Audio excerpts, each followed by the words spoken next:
आज का मन्ना। बाइबल एक प्रेम कथा है।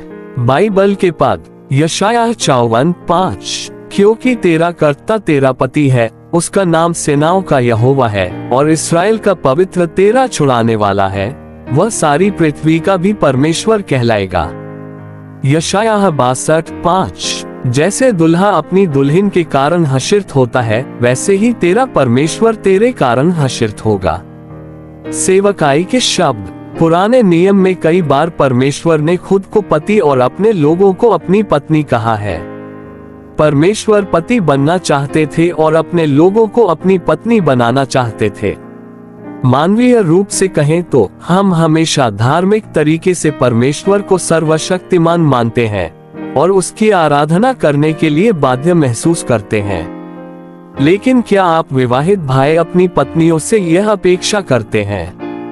मान लीजिए कि आपकी पत्नी आपको एक विशाल शरीर, एक महाकाय व्यक्ति के रूप में सोचती है, जो आपके पास आकर, झुककर और आपकी आराधना करने के लिए घुटनों के बल बैठ जाती है।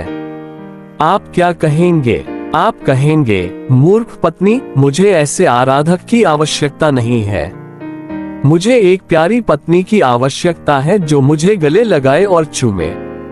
यदि आप मुझे बस एक छोटा सा चुंबन देंगे तो मैं हवा में उड़ जाऊंगा। हमारा परमेश्वर निश्चित रूप से सर्वशक्तिमान परमेश्वर है और उसके प्राणियों के रूप में हमें उसकी आराधना करनी चाहिए। कई पद इस तरह से परमेश्वर की आराधना करने के बारे में बोलते हैं। हालांकि क्या आपने कभी यशायाह, यिर्मयाह, यहेजकेल और होशे में नहीं पढ़ा कि परमेश्वर एक पति बनना चाहते हैं? प्राचीन समय में परमेश्वर के लोगों ने मंदिर बनाया और याजकाएं और बलिदानों के साथ आराधना की एक पूरी प्रणाली स्थापित की।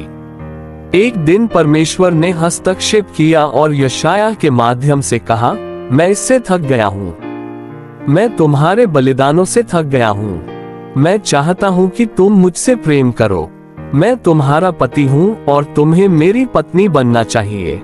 मैं एक विवाहित जीवन जीना चाहता हूँ। मैं अकेला हूँ। मुझे तुम्हारी जरूरत है।